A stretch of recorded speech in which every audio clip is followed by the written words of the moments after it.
जो चैप्टर है वो है संबंधियाँ। ठीक है, तो हिंदी का क्लास 12 का चैप्टर है ये, जिसका नाम है संबंधियाँ। ठीक है, संबंधियाँ के बारे में पढ़ेंगे। तो कहानी परिचय। ठीक है, कहानी परिचय क्या है सबसे पहले।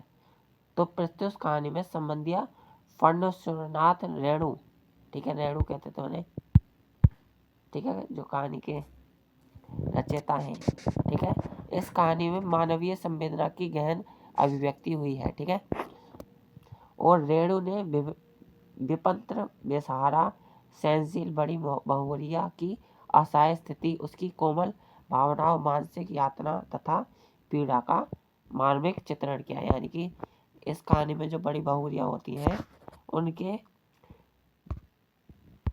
दुखद जीवन के बारे में परिचित किया गया है। ठीक है, अब देखो, हरगोविंद एक संबंधिया था। जो हरगोविंद था वो क्या था, एक संबंधिया था। ठीक है, संबंधिया अर्थात संदेश वाहक, यानी कि संदेश एक जगह से दूसरी जगह ले जाने वाले को क्या कहते थे, हम संबंधिया कहते थे।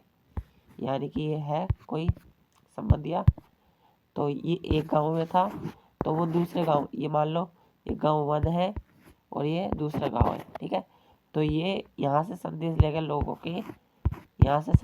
लोगों के दूसरी जगह ले जाता था। ठीक है, ठीक है, अब देखो, बड़ी हवेली से बड़ी बहुरिया का बुलावा आने पर हरगोविंद आश्चर्य हुआ। जो एक हवेली थी वहाँ पर एक बड़ी बहुरिया थी, उनके बुलावे पर जो हरगोविंद है वो आश्चर्य हुआ, यानी कि चौंक गया कि आज जबकि संदेश भेजने के लिए गांव गांव में डाकघर खुल गए हैं, बड़ी बहुरिया ने उसे क्यों बुलाया। ठीक है, तो विफर हरगोविंद ने अंदाजा लगाया कि अवश्य ही कोई गुप्त संदेश ले जाना है। ठीक है, तो बड़ी हवेली पहुंचने पर हरगोविंद अतीत की यादों में खो गया। जो पहले की बात थी उसमें खो गया कि पहले कैसा था, ये कितना बढ़िया हवेली लगती थी, अब देखो कैसी लग रही है। ठीक है, पहले बड़ी हवेली में नौकर नौकरानियां की भीड़ लगी रहती थी, आज बड़ी बहुरिया सूपा में अनाज फटक कर रही है। यानी कि जो वहाँ की मालकिन है वो ही काम कर रही है। ठीक है, ठीक है, ऐसे दिन आ गए हैं, कोई नौकर फोकर है ही नहीं अब। ठीक है ना, तो आज बड़ी बहुरिया सूपा में अनाज फटक कर रही है। ठीक है, समय कितना बदल गया है, ये कौन कह रहा था, हरगोविंद कह रहा था। ठीक है, बड़े भैया की मृत्यु के बाद जो बड़े भैया थे हवेली के, यानी कि सबसे बड़े मालिक थे, उनकी मृत्यु के बाद तीनों भाइयों ने परस्पर लड़ने लगे। ठीक है, जो 3 भाई थे वो लड़ने लगे आपस में। ठीक है, बड़ी बहू के जेवर कपड़े तथा भाइयों ने आपस में बांट लिए। जो भी सामान था उन्हें तीनों भाइयों ने आपस में बांट लिया। उसके कौन, पति के मरने के बाद, जो कि बड़ी बहुरिया के पति थे, उनके मरने के बाद। ठीक है, उनके देवर ने सब चीज़ आपस में बांट ली तीनों ने। ठीक है, अब बड़ी बहुरिया की आर्थिक स्थिति इतनी खराब हो गई थी कि वह उधार है, ठीक है, लेकर अपना खर्चा चला रही है। ठीक है, जो बड़ी बहुरिया है वो गांव में उधार लेकर लोगों से अपना खर्चा चला रही है। गांव की मोदी आइन अपना उधार वसूल करने के लिए बैठी थी। जो मोदी आइन थी वो अपना उधार वसूलने के लिए बैठी थी। मोदी आइन से भी किसी ने, बड़ी बहुरिया ने क्या लिया था, कर्जा लिया था। ठीक है, और बड़ी बहुरिया को कड़वी बातें सुनाती जा रही थी। ठीक है, जो बड़ी बहुरिया है उसको कड़वी बातें कौन सुना रही थी, मोदी आई। ठीक है, क्योंकि उसका उस पर कर्जा था, किस पर, बड़ी बहुरिया। ठीक है, बड़ी बहुरिया उसका उधार चुकाने की स्थिति में नहीं थी। ठीक है, अब देखो, मोदी आई के जाने के बाद बड़ी बहुरिया ने हरगोविंद को बताया कि वह अपनी माँ के पास संवाद भेजना चाहती है। जो बड़ी बहुरिया है उसने हरगोविंद से कहा कि उसको अपनी माँ के लिए अपना संदेश भेजना है। कौन सा संदेश, अब देखो कौन सा संदेश। हरगोविंद ने पहली बार बड़ी बढ़िया को इस प्रकार से रोते देखा। तो जो बड़ी बहुरिया है वो रो रही थी। ठीक है, उसकी आंखों में छलछला रही थी, जो आंखों में पानी था वो छलछला रहा। ठीक है, बड़ी बहुरिया ने फीफर दिल को कड़ा करके कहा, माँ से कहना, तो हरगोविंद से कहा कि माँ से कहना कि भाई भाइयों की नौकरी करके पेट पाल लूंगी, बच्चों का जूठन खाकर एक कोने में पड़ी रहूंगी, ठीक है, लेकिन अब यहाँ नहीं रह सकूंगी, ठीक है। तो उन्होंने कहा कि जो बड़ी बहुरिया ने कि बड़ी जो भाभी और भाई है उनकी नौकर बन कर रहूंगी और जो उनके बच्चे हैं उनका जूठन खाकर ही पेट पाल लूंगी मैं अपना, ठीक है, पर अब यहाँ नहीं रहूंगी, ठीक है। अब देखो, यदि माँ मुझे यहाँ से नहीं ले जाएगी तो मैं आत्महत्या कर लूँगी।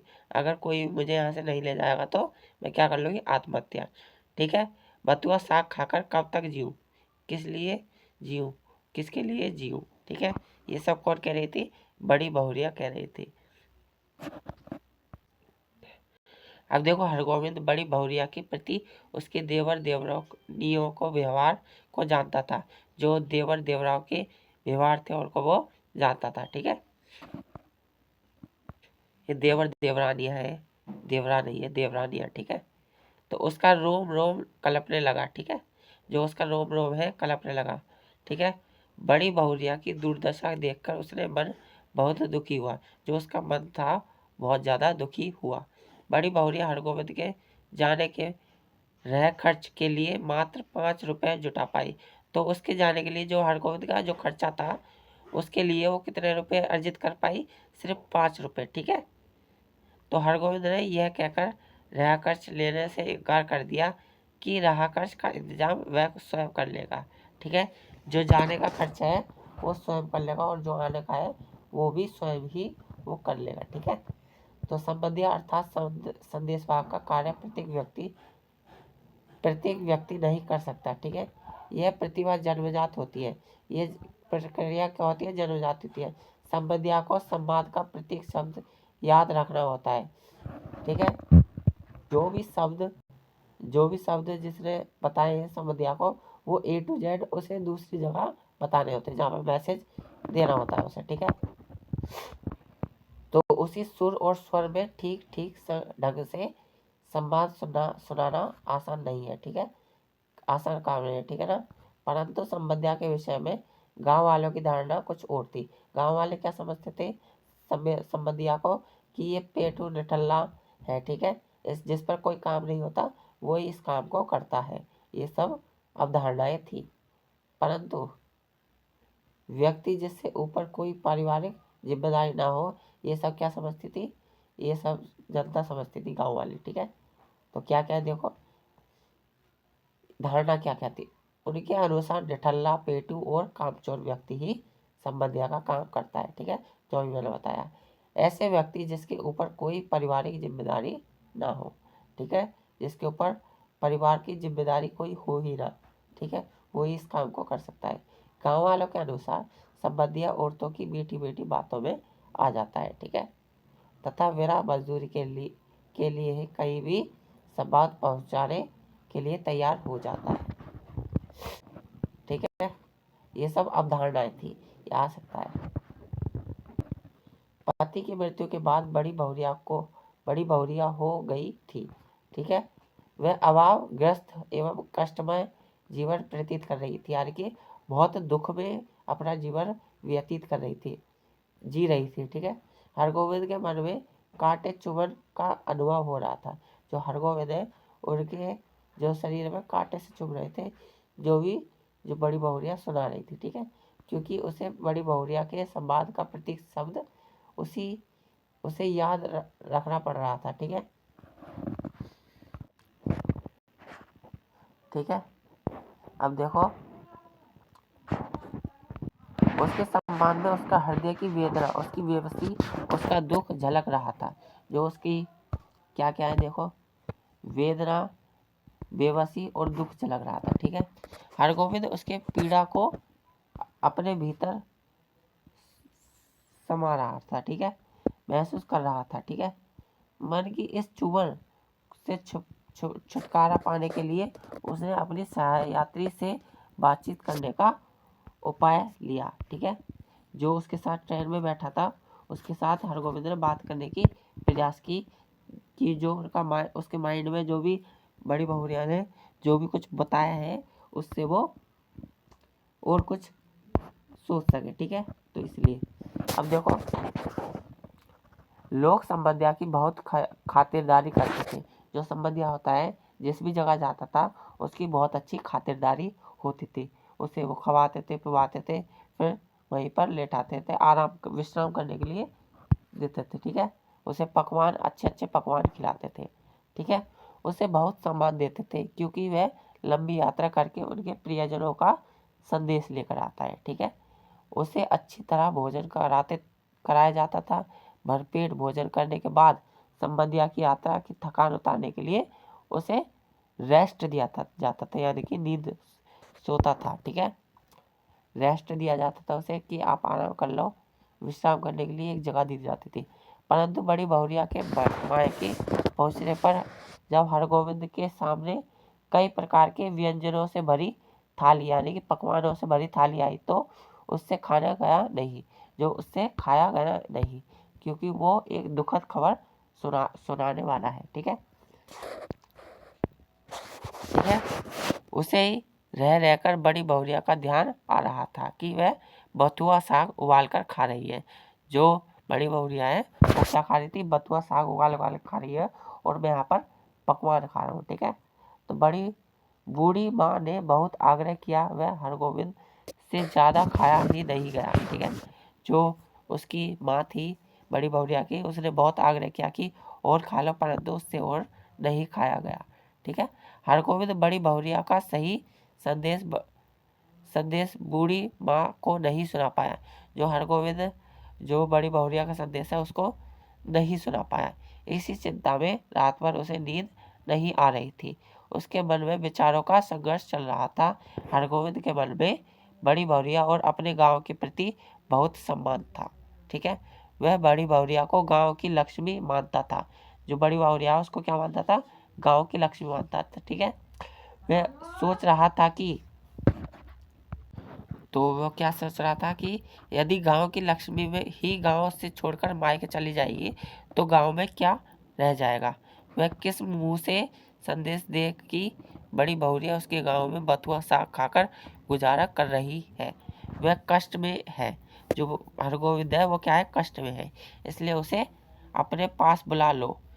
यह संवाद सुनाकर लोग उसके गांव के नाम पर थूकेंगे तो उसका गांव का नाम भी क्या नाक कटेगी, ठीक है। अपने गांव की बदनामी के भय से हरगोविंद बड़ी बहुरिया का संदेश नहीं सुना पाया, ठीक है। अब देखो, जो जलालगढ़ पहुंचकर हरगोविंद ने बड़ी बहुरिया के पैर पकड़कर सम्मान ना सुना पाने की माफी मांग ली। तो बड़ी बहुरिया से हरगोविंद ने कहा कि मैं वहां पर संवाद अपना नहीं सुना पाया, इसलिए मुझे माफ कर दो, ठीक है। उसने कहा कि वह बड़ी बहुरिया के बेटे के समान है।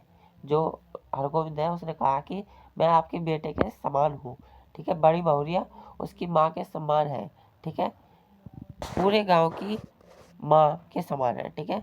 वह उससे आग्रह करता है कि वह गांव छोड़कर ना जाए, ठीक है, तथा साथ ही विकल्प लेता है कि वह अब निठल्ला नहीं बैठा रहेगा, उसे कोई कष्ट नहीं होने देगा तथा उसके सब काम करेगा। बड़ी बहुरिया स्वयं अपने मायके संदेश भेजने के बाद से पछता रही थी। तो इस कहानी में इतना ही है बस।